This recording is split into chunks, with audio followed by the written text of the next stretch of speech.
En el contexto del conflicto armado salvadoreño, el secuestro se consolidó como una práctica recurrente dentro de las estrategias operativas de la guerrilla. Aunque en sus inicios respondió a una lógica eminentemente financiera, orientada a la obtención de recursos para sostener sus estructuras clandestinas, abastecimiento, movilidad, con el paso del tiempo, esta táctica experimentó una transformación significativa. En 1985, el FMLN secuestra a Inés Guadalupe Duarte, hija del presidente José Napoleón Duarte. El día 24 de octubre de 1985, la hija del presidente y 20 alcaldes secuestrados son liberados por el FMLN, a cambio de 22 comandantes, entre ellos Nidia Díaz y Julio Santiago Talavera.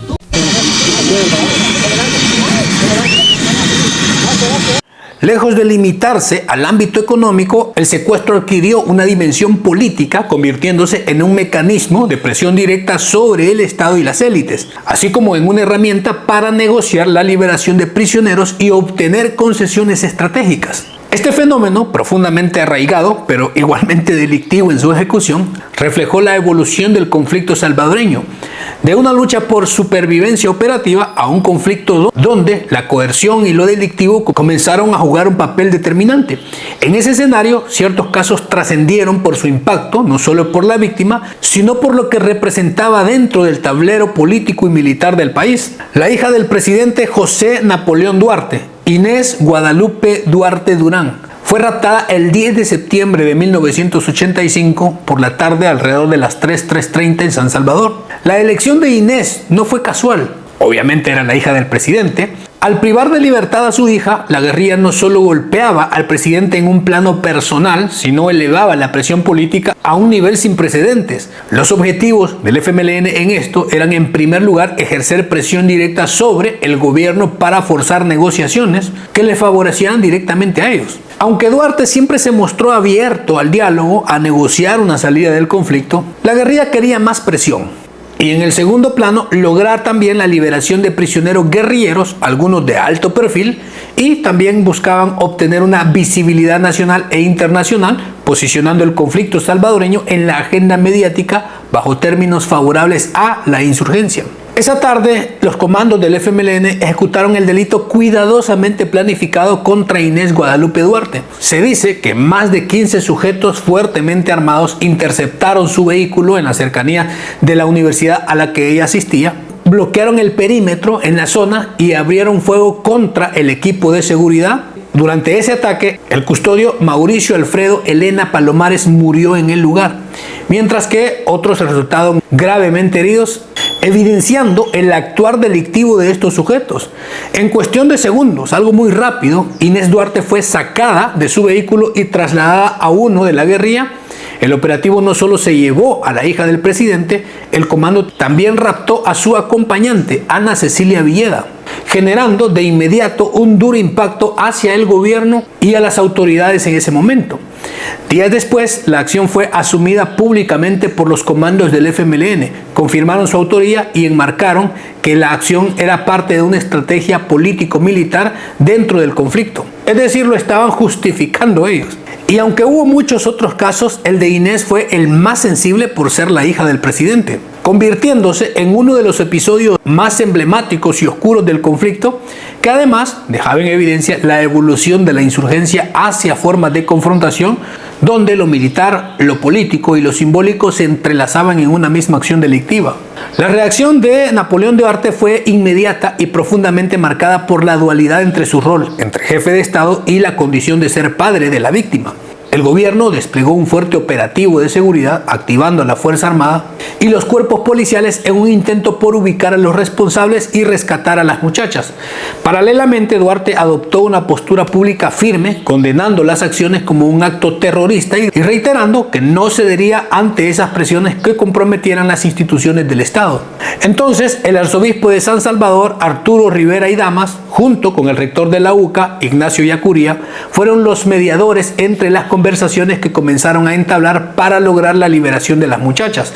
El FMLN no solo buscaba impacto mediático, sino también objetivos concretos, entre ellos la liberación de cuadros relevantes como Nidia Díaz, cuyo nombre real es Marta Valladares, capturada meses antes por las fuerzas del Estado. Ella se había integrado posteriormente a las fuerzas de la FPL, donde también lideraba Salvador Sánchez Serén. Aunque se dijo que en total eran 22 guerrilleros en la lista que se pedía su liberación, tras aquel delito el gobierno activó algunos canales de diálogo indirectos para tener comunicación con el FMLN, y así a lo largo de varias semanas el proceso se desarrolló mediante comunicados, mensajes discretos y gestiones reservadas, en los que la guerrilla estableció sus condiciones bajo presión nacional e internacional, y ante la dimensión humana del caso, el gobierno terminó aceptando un acuerdo que contempló la excarcelación de aquellos 22 guerrilleros detenidos, quienes serían trasladados fuera del país como parte del arreglo.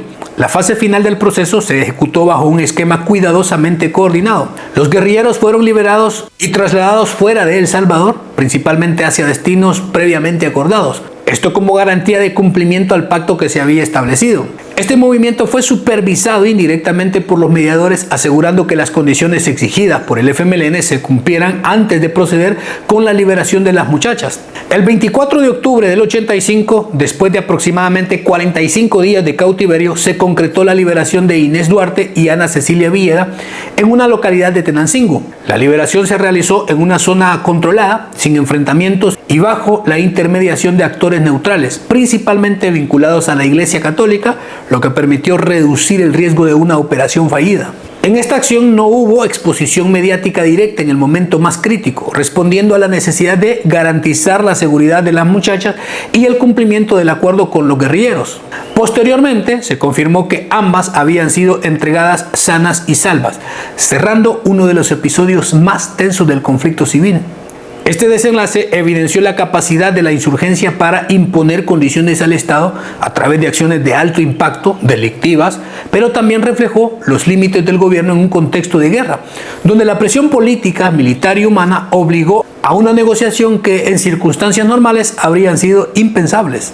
En este caso quedó más que claro que los grupos guerrilleros, ya consolidados como FMLN, habían perfeccionado el secuestro como una práctica sistemática ejecutada durante años contra figuras de alto perfil, desde empresarios hasta funcionarios públicos, en operaciones cada vez más sofisticadas. Lejos de acciones improvisadas, estos operativos evidenciaban planificación, inteligencia previa y logística consolidada, al punto de contar con estructuras de seguridad propias, que acompañaban toda la misión, resguardaban y trasladaban a las víctimas durante el proceso y las mantenían en cautiverio. Esta evolución no solo refleja la capacidad operativa, sino también la normalización de un delito grave, como herramienta recurrente donde la vida de terceros era instrumentalizada de forma calculada. En ese contexto, el delito dejó de ser un recurso excepcional para convertirse en un mecanismo estructural de presión sostenido en el tiempo y ejecutado con mucha precisión. En un giro revelador, los guerrilleros no centraron su exigencia en dinero, que era una de las cosas que más hacían, sino en un capital político y estratégico, el canje de las dos jóvenes por cuadros relevantes como la Nidia Díaz y otros 21 guerrilleros.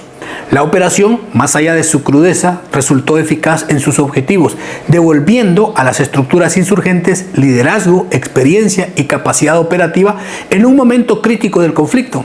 Sin embargo, este episodio de Inés Duarte dejó una marca persistente, pese a la violencia de los hechos, y que no fue uno, fueron muchísimos, y a las víctimas que dejó, porque muchos no lograron sobrevivir.